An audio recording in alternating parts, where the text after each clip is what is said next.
खोपड़ी का कहरदाश।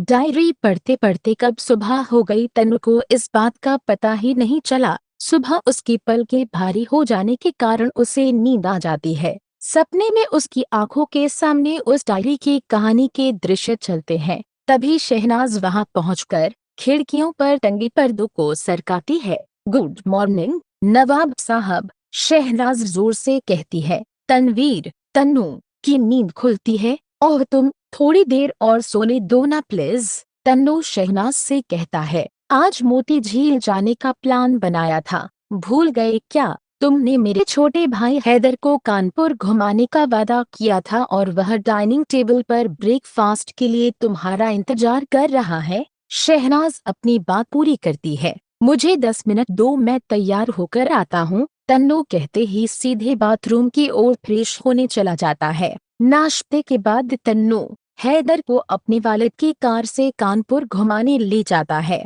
काफी घूमकर खिलौने और सामान खरीदने के बाद दोनों गाड़ी की ओर बढ़ ही रहे थे कि तनवीर की नजर एक लड़की पर पड़ती है। ये तो निहारिका है।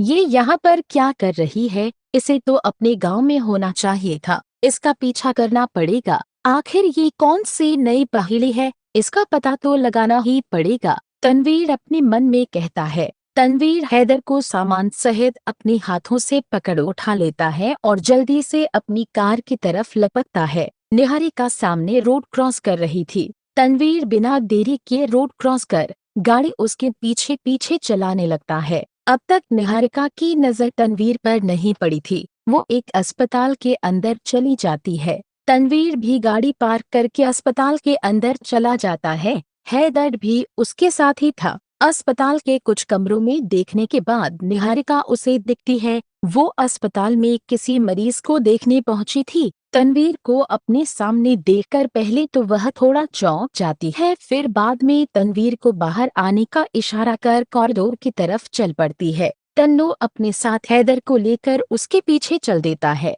बाहर जाकर निहारिका उसे बताती है कि उसके पिता जो अंदर बेहोश पड़े हैं, नैनीताल के फार्म हाउस की देखभाल करते थे।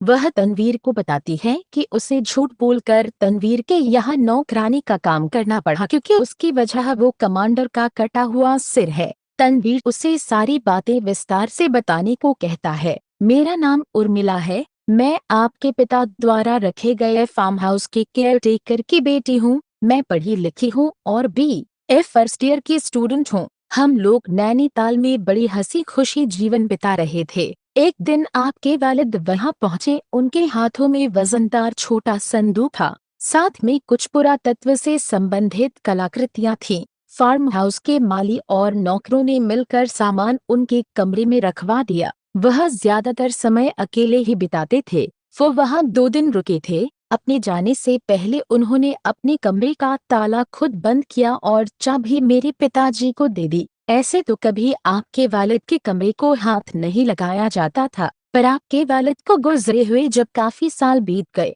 तो एक दिन फार्म हाउस को फिर से पेंट करने का फैसला लिया गया, क्योंकि दीवारों से पानी रिसने लगा था। ऐसा पहली बार हो रहा था इतने सालों में। आपके पिता के कमरे की दीवारों पर भी पेंट करने का फैसला किया गया। उनके कमरे का ताला खोला गया और अंदर जाकर साफ सफाई शुरू हुई। पहले 2 दिन तो सब कुछ ठीक था, फिर आपके पिताजी का कमरा खोल कर ही रखा जाने लगा, क्योंकि पेंट करने का काम तब भी चालू था। पर एक रात जब सभी अपने अपने कमरों में सो रहे थे, तभी अचानक मेरे पिताजी अपने बिस्तर से उठ सीधे आपके पिताजी के कमरे की ओर चल दिए। ऐसा लग रहा था जैसे उन्हें नींद में कोई पुकार रहा हो और उन्हें उस कमरे तक लेकर गया। उस रात मैं अपनी खिड़की के सामने स्टडी टेबल पर बैठकर अगले दिन होने वाले अपने पेपर की तैयारी कर रही थी। खिड़की से आपके पिताजी का कमरा साफ दिखता है, जो ठीक नीचे है। मैंने देखा कि मेरे पिताजी अंदर गए और वहां एक और लटकी शेर की तस्वीर के सामने जाकर खड़े हो गए।